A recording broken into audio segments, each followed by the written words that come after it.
Thank you very much. I've been around for quite a while, so I know quite a lot of you, but for those of you who don't know me, I'm a stroke physician and also a professor in stroke medicine and clinical pharmacology. And as Angus has said, I have a variety of interests, but for a long time I've been interested in data and how we can use it to improve service delivery and outcomes for patients.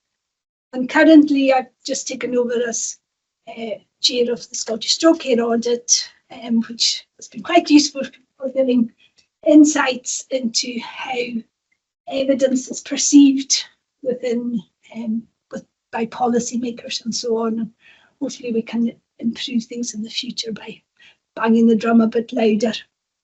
So the title I have is a little bit different from my original because Sharon and I had agreed this title some months ago, collecting and communicating evidence from research to influence changes in services.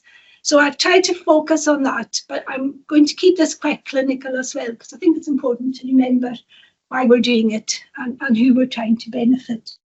So I'll just carry on with the stroke definition. Loss of function, sudden onset, lasting more than 24 hours, and it can be defined as having a vascular origin. So it fits with a vascular territory in the brain. And if it lasts less than 24 hours, it's called a transient ischemic attack. Why is stroke important? Well, it happens every 5 minutes in the UK, and there's over 100,000 each year. And last year in Scotland, there were nearly 11,000 strokes, which is a considerable burden on the health service. And there's over 1 million stroke survivors in the UK. Of people who have a stroke, about a third will die within 1 year of developing symptoms. And of those who survive, half are dependent on others. And stroke accounts for more hospital and nursing home bed days than any other condition. And it's estimated that the overall societal costs are about 9 billion a year. And as a reflection of this, stroke has been a policy area for both UK government and Scottish government as well, because it is a very expensive condition. What can we do? Well, we know some things work. We know getting patients into a stroke unit works. So here's some data on the right from Melanie, which was published now 9 years ago, showing that survival is better at 1 year if patients admitted to a stroke unit as opposed to a general ward. And this data has been used repeatedly around Scotland to reinforce to health boards the importance of stroke unit admission. Early aspirin prevents early recurrent events.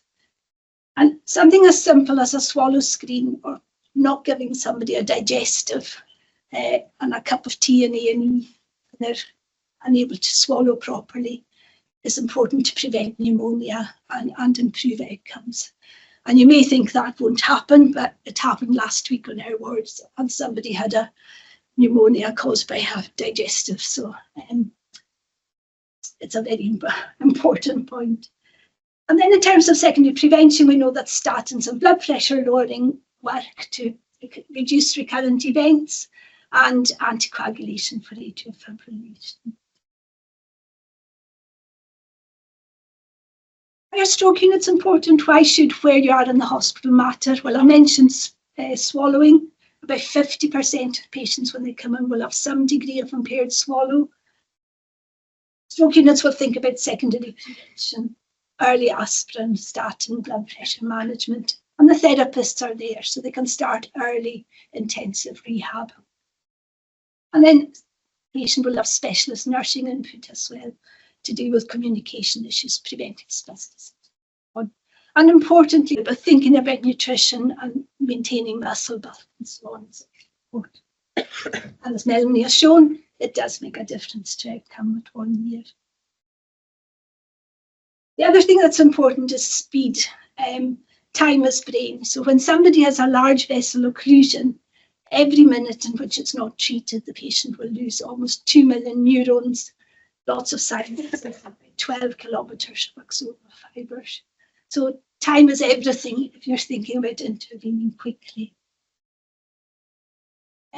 what can we do? Well, we can use a drug called alteplase, and hopefully from next month a drug called tenecteplase, which tries to gobble the clot, but it's only licensed within 4.5 hours of symptom onset. So you can see if you live in Banff, there's a long way to go to get here in time. Mechanical clot retrieval or thrombectomy. The window now is up to 24 hours for selective patients, and about 10% of patients might benefit, but it's only available in 3 centres in Scotland. And again, I'll come back to that. So we were discussing earlier potential treatments that don't work. Over 1,000 neuroprotectants have failed to translate from weak cowering timorous beasties into man. So despite really good provisional data on animal models, very, very little has translated into clinical practice. So we can forget that, I'm afraid, for the time being. So we've got a small number of things we know work and we know work well.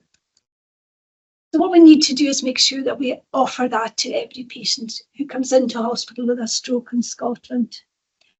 And what we try to do is based on evidence and based on guidelines. And the latest guideline in Scotland is the Progressive Stroke Pathway, which was published a couple of years ago.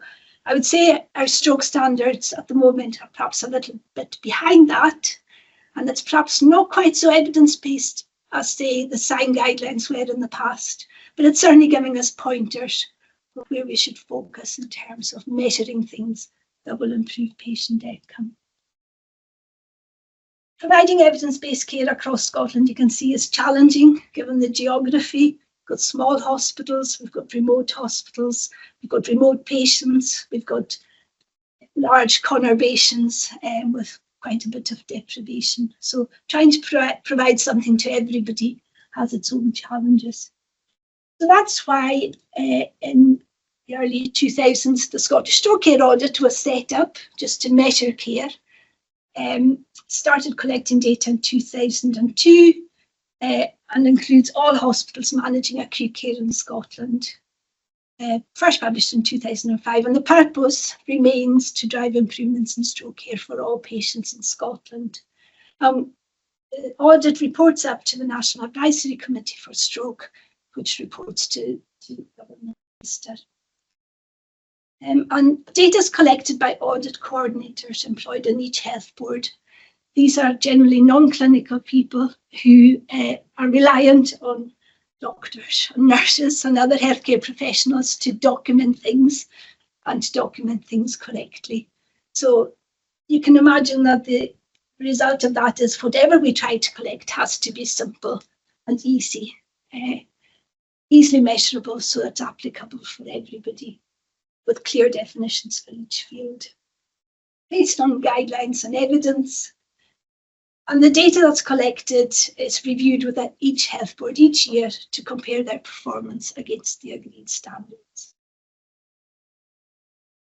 So what do we report on the standards? Well, access to stroke unit, because we have good evidence for that. And the standard is that 90% of patients should be admitted within 1 day of coming into hospital. Brain imaging, 90% should be done within 12 hours of arrival. That's becoming easier because most DD departments now have a CT scanner.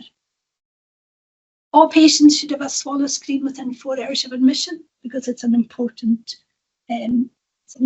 measure. And 95% of ischemic strokes should have aspirin either on day of admission or the following day. So these are our standards, and we also look at them as a bundle to check that at least 80% of patients should receive the appropriate stroke care bundle. Obviously, somebody with a hemorrhage wouldn't be given aspirin, but they should achieve the other standards. What else does Scottish Stroke Care Audit report on? I've said time is brain, so patients should be thrombolised, have their clot lysed as soon as possible after arrival to hospital. So we should be treating 50% within 30 minutes and 80% within 60 minutes. There are some outpatient targets, which I won't go into just now, but there are other things as well. And then we look at things that reflect service, door-to-needle time for thrombolysis, in-hours and out-of-hours door-to-needle time, because some hospitals have a stroke nurse who's available 24/7 and their door-to-needle time doesn't vary much. Others will have good staffing during the day and very little overnight, and there can be big differences in the data between day and night. And this all reflects the way the service is structured and delivered. And the data fed back can help clinicians to redesign their services. We've got thrombolysis rates, percent of stay in the stroke unit, and length of stay as well. So that gives you an overview of the kind of data we have to be able to use for further analysis.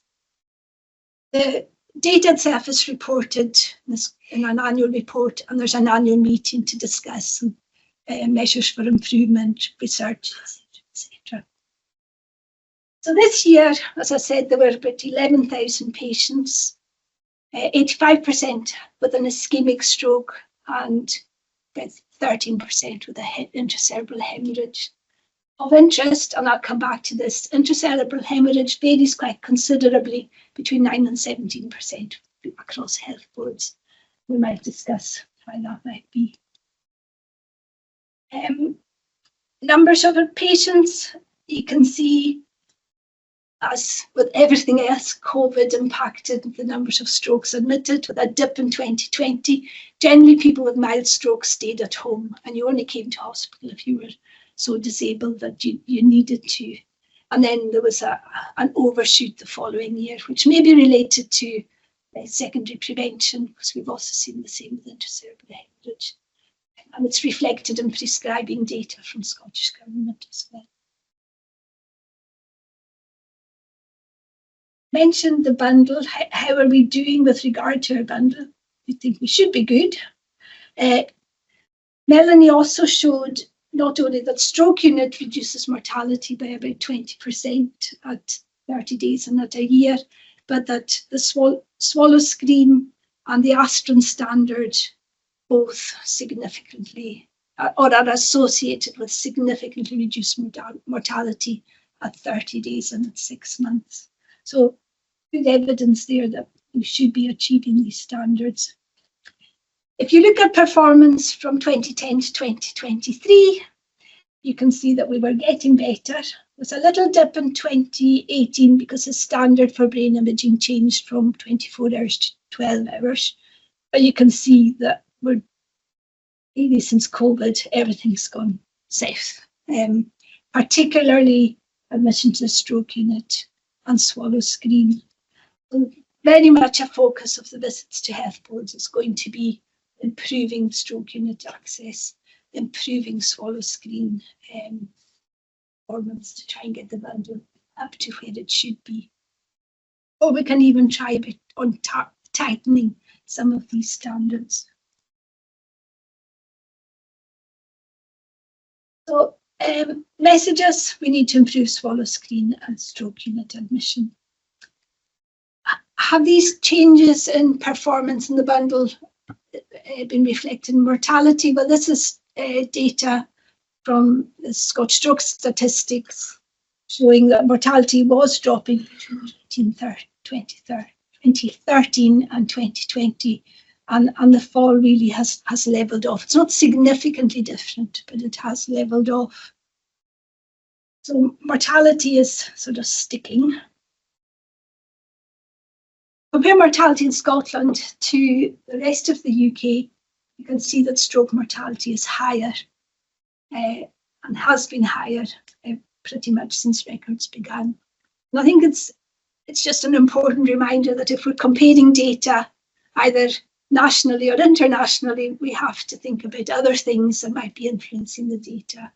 Is it deprivation? Is it stroke? Is it disease severity? We know there's a lot of carotid disease in Scotland compared to other parts of the UK. So to be able to compare nationally, the rest of the UK and internationally, we need good quality data. including data on demographics, comorbidities, risk factors, frailty, and descriptions of the services as well. So what I'm going to do now is just move on to how we've been using stroke data to understand patient characteristics and outcome. And I've worked very closely with Werner and a few years Katie Ann Sterling, trying to produce linked data sets that we can analyse, and within the Scottish Stroke Care Audit with Peter Langhorne, Martin Dennis and Mark Barber, and locally with Peter Murchie and David McLernan. And we've had funding from a variety of sources for this work. So the first thing to highlight is that stroke often comes to people who have other diseases. And if you look at the number of comorbidities and outcomes, you can see that survival after stroke up to a year is significantly lower if you have 3 or more comorbid conditions. And this is using the Charlson comorbidity. So that's useful information, because if I have a patient who comes in with no comorbidities, I'm able to say, well, it's likely that you, or say to the family that of patients who have no comorbidities, 90% will be alive at a year. And if there's decisions being made about end of life and so on, knowing that survival is as low as survival is 70%, and those with 3 or more conditions can help with conversations in that area. What kind of comorbidities are common? Well, as you'd expect, other cardiovascular conditions, acute MI, congestive heart failure, diabetes. I think my lines have moved here. Sorry, that diabetes is about 20% actually. It's a bit higher than this. Now, cancer is also a very common comorbidity, and we'll talk a little bit more about it too.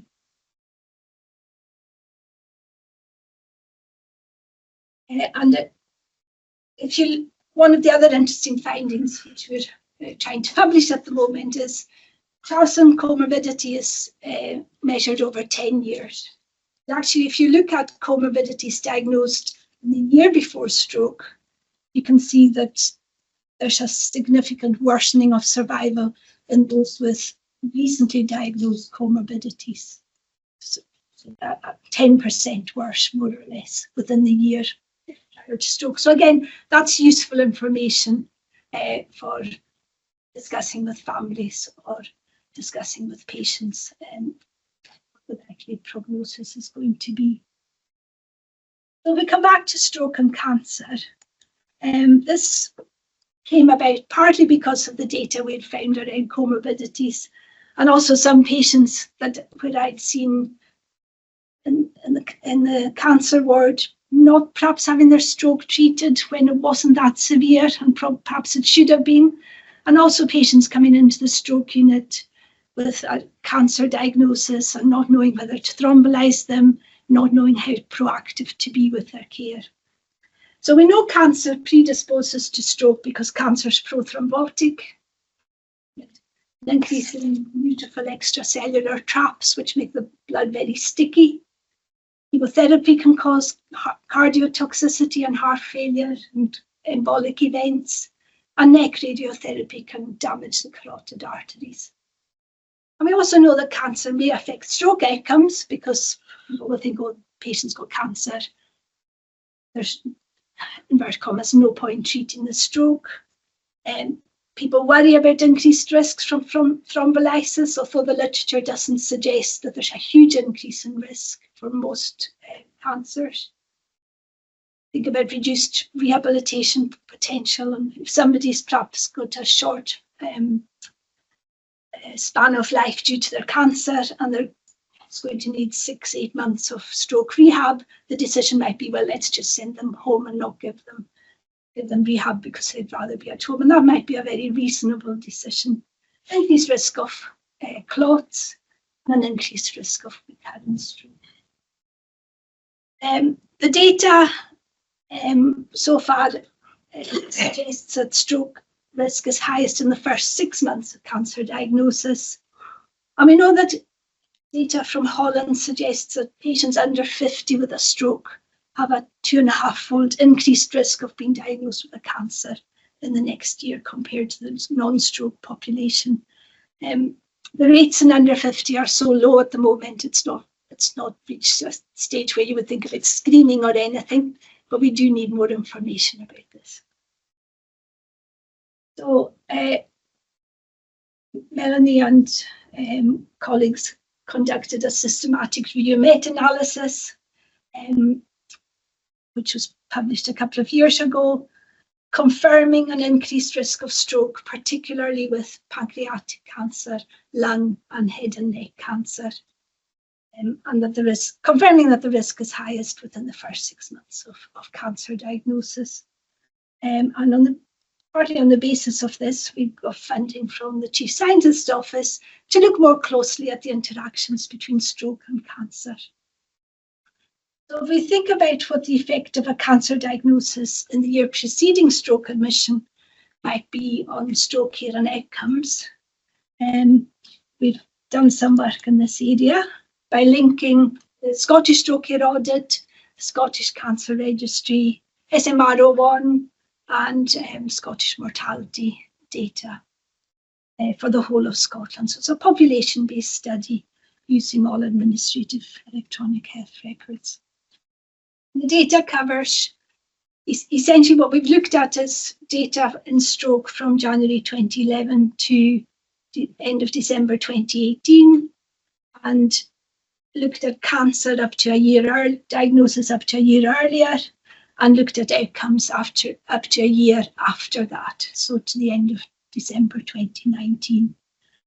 And the linkage identified 55,365 patients with a first stroke, and of those, 2,020 had a cancer diagnosed within the year prior to their stroke admission. Melanie's looked at several outcomes, including frailty, stroke severity. Well, frailty, I suppose, as a comorbidity rather than an outcome as such. Stroke severity. Did they get the stroke bundle? Were they thrombolyzed? Where were they discharged to? And looked at all-cause 1-year mortality.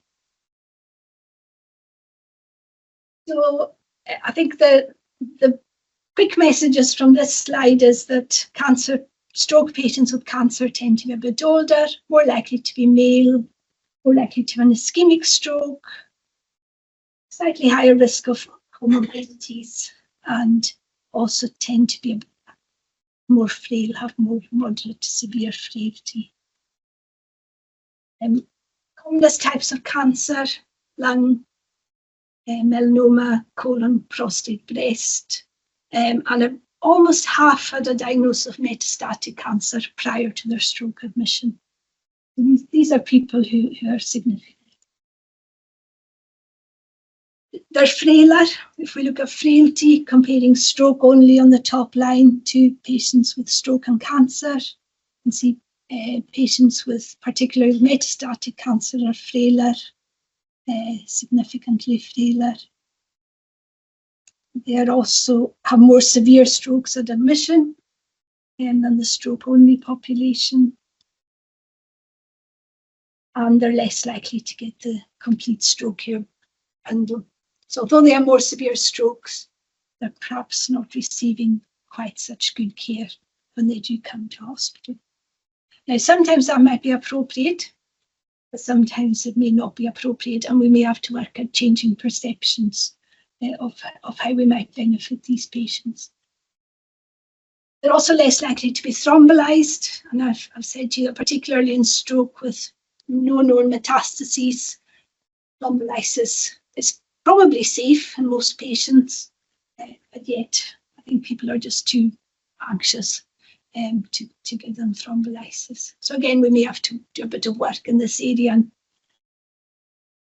recommendations for who might not be suitable. Less likely to be discharged at 30 days to their usual residence. And looking at mortality, mortality is about 2.5-fold for patients with stroke and cancer, even when you correct it for stroke severity and other important variables. So these are important relationships we do need to. I'm just going to skip over the next slide in the interest of time. And this is just summarising survival probability to 1 year in patients who have both stroke and cancer in the green, or to those who just come in with stroke alone. And you can see that it's at 1 year there's considerable difference, and we need to drill down into this more to find out what are the factors that are driving that, other than just a diagnosis of cancer, because cancer's a big umbrella over a lot of different conditions. So patients with a cancer diagnosis within the year preceding stroke admissions are disadvantaged in terms of stroke bundle, receiving thrombolysis, being discharged, and surviving to 1 year post-stroke admission. We know that they're frailer, and there may be some perception of futility, but it is variable by cancer type, and we do need more research to see how we treat these patients better, essentially. So far, a stroke bundle improves outcomes. Simple stroke bundle improves outcomes. Recently diagnosed comorbidities have more influence on mortality, and stroke and a recent cancer diagnosis results in poor outcomes. Plurality, another area of great importance in Scotland. We're trying to deliver the same service to everybody, and all health boards are held to the same standards and have an annual review each year. Smaller hospitals such as Stornoway or the Lewis Hospital or Hospital in Orkney and Shetland, they won't have a designated stroke unit, but they will have trained staff and beds that are designated as stroke beds. So they should be able to provide the same level of general care. So we've looked at this, and it's based on the home address or the postcode of the patient rather than the postcode of the hospital. And this is just a brief summary, but essentially, if you look at, although they're less likely to be thrombolised, if we're using large urban areas as a reference category, maybe not surprisingly, because of distances and so on, patients are less likely to be thrombolised if they're out with large urban areas. And they may tend to stay in hospital a bit longer too. And that might be because if you're in a large tertiary hospital, you get out ASAP because there's a queue of ambulances at the front door. However, important thing from this slide is that there's no difference in 30-day or 1 year survival. And I know it's a bit of a long shot, but I'd like to think that this is perhaps due to the fact that the standards are uniform across the whole country. And maybe it's certainly a positive thing in terms of audit and delivering service across the country. Hemorrhage. I'm just going to dip into hemorrhage and then 1 or 2 areas, and then I'll summarise. I'm mentioning hemorrhage because it's an important condition. In the UK, there are about 13,000 per year. And globally, it's responsible for almost half of the stroke deaths that occur, for almost half of the disability-adjusted infusions. And this is SNAP data from England, essentially showing that as admission to a stroke unit improves in the top line, in-hospital mortality, which is the bottom line, seems to be dropping. They almost seem to be mirrors of each other. So certainly from our data and from the English data, there's good evidence that stroke units benefit hemorrhage patients as well as those with ischemic strokes. Hemorrhage rates are going up in the US, and this is accredited to an increase in hypertension and an increase in anticoagulant use as well, because the direct oral anticoagulants are much easier to use than warfarin. And you just give it and you don't need to bring the patient in every month to check their bloods and so on. And there's also an increased rate among Hispanic blacks and males and so on, and the younger age group. So it's not just a UK problem, it's an issue in the US as well. And the use of DOACs has gone up as the use of warfarin has dropped. And there's no doubt it's been given to more and more frail elderly patients. If we look at Scotland, this is data from 2011 to 2018 that Katie Ann Sterling extracted for a poster. You can see that for ischemic stroke patients, generally care had been improving up to 2018 in terms of stroke unit admission and swallow screen, not brilliantly so. So that more and more were being admitted who'd been on a DOAC before they were admitted to hospital. Levels of antiplatelets dropping, reflecting patients in the AF being switched from antiplatelets to DOACs. And not really much change in mortality, and in fact a very slight increase in mortality at 30 days over the last, between 2011 and 2018. And it suggests maybe we've been focusing so much on ischemic stroke, we haven't been focusing so much on intracerebral hemorrhage.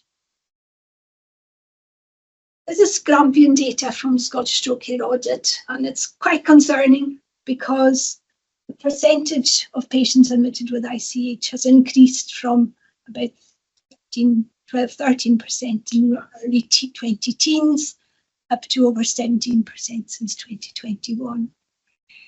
And the number of, it's reflecting an increase in ICH rather than a drop in ischemic strokes. And whether this is related to peri-pandemic poorer blood pressure management or an increase in DOACs, we don't quite know yet.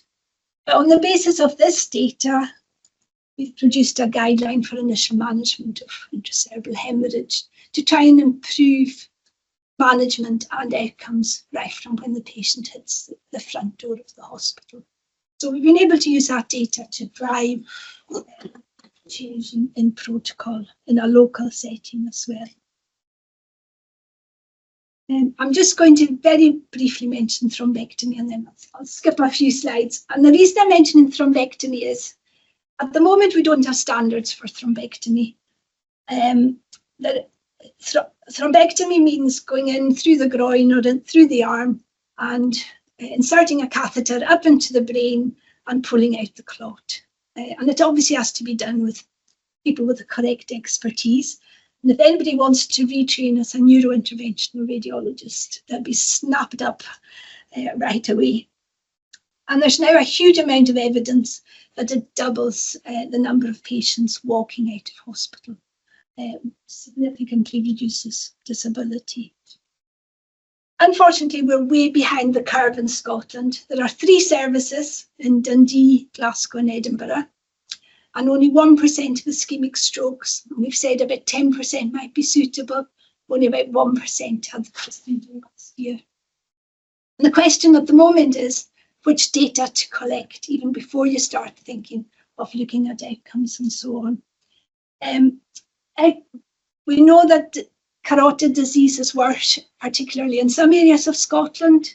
So if you compare centres where they have to go through a very narrow or occluded carotid before they reach the brain, their times are going to be longer, their outcomes are going to be poorer. So comparing even within the country, beginning to look at outcomes now without data on all of that is going to be, it's going to lead to problems. And it's particularly an issue because in England, one centre, which possibly has more general interventionists and neurointerventionists, is being investigated because their outcomes aren't so good as other centres. But it's likely because of unmeasured variables. So It's an important thing to think about what you're collecting and why you're collecting it. Or trying to collect everything and ending up with data that's harmful and possibly meaningless. I'll just skip the English. So we're going to focus on process until we have more numbers, and just look at getting the service in place in the first instance. I'll just put up a headline to another bit of Katie Ann's work, looking at the differences between men and women, because we perceive that, certainly in ischemic heart disease, women tend to have poorer outcomes and poorer treatment. The good news is that if you take into consideration all the variables, most of the time you manage to correct for it. If you age adjust for women in terms of mortality for ICH, you can see that there's no difference from men. Once you adjust for the other variables, whether independent, before stroke, etc., did they live alone, they're actually at lower risk of mortality from an intracerebral hemorrhage. And if you look at ischemic stroke, again, if you don't adjust, if you just adjust for age, it looks as if mortality is higher. But if you adjust, mortality is actually lower. And it may be because they're older and they have milder events, and we can't quite measure, we have measured frailty, for example. So just going to quickly wrap up by saying most of the variations in care and outcomes between men and women can be accounted for by age, stroke, severity and comorbidities, and that paper has been published in detail. We need to improve secondary prevention in women, and we need to improve management of intracerebral hemorrhage as well. So I'm just going to a couple of slides on what's difficult. What makes stroke data research difficult? Identifying the right data sets to use. We have to make sure we have the variables which are going to collect for as few unmeasured variables as possible, or as many surrogate variables as possible. Melanie's been working very hard to develop a frailty measure that's valid in the population, because I'm quite keen to look and see if just measuring comorbidities is as good as or no different from the huge effort of a frailty measure. Patient variability will affect how we Scottish practice compared to international practice. We've recently had a paper, we're returning after review, where one of the reviewers says, "What do you mean you don't have thrombectomy data in Scotland? You must have thrombectomy data." So we have to go and say, well, actually, we don't have a service, shamefacedly. Guidelines and standards change, so we have to correct for that. Getting and maintaining approvals, sorry Dash, and timelines for data access, especially linkage. And we've had a huge issue because one variable was missing, and it's an extra year to get the data set again. We'd said an end date of such and such, and lo and behold, the end date is 3 months away, and we haven't got the data yet. So it's just lots of things like that. And that makes keeping data contemporary, particularly when you have COVID, particularly when you have changes in care. That makes it difficult. I won't go into COVID because we're all sick of it. And then what makes translating research evidence into practice difficult? Because that's why we do it. Well, sometimes it says what policymakers don't want to hear. So they were a bit anxious about hemorrhage rate variability across health boards, because that means they might have to do something to try and look into it. Last year, there was quite considerable mortality rate variability between health boards, and one large health board had a much higher, above the 95th centile mortality rate. There's a lot of angst around that. But this year, they're way back down to the mean again. So you have to make sure you're measuring over time. where data is limited and outcomes aren't available, so you might have suggestion of something, but you don't have enough data to back it up. For example, at the moment, because we've lost QOF, we have very little information in Scotland on cardiovascular risk data to look at secondary prevention outcomes. And then a report came out when Parliament was on holiday. So they come back a month later. There's other things on that agenda. So next year, I'm going to try and make sure it comes out while they're still sitting so that they have to answer questions. So with that, I will just thank Melanie and Katie Ann in particular for all their hard work over the past few years. And the support we've had from Dash, yeah, I think things have definitely improved over the past few years. They're very engaged and helpful, which is great. And then David Murphy and solo work with the Scottish Stroke Care Audit data set at Public Health Scotland. And then we have collaborators within Scottish Stroke Care Audit. I should have said Mark Barber, sorry, I put Martin twice. And then locally, we've been working with Peter Murchie and David Macleod on particularly around the cancer and comorbidity work. And then I think we just have to remember that this data has been collected by people who are sitting in offices through and trying to make sure it's as accurate as possible. And then just to remember that we've had a number of funders to whom we're grateful to over the past few years.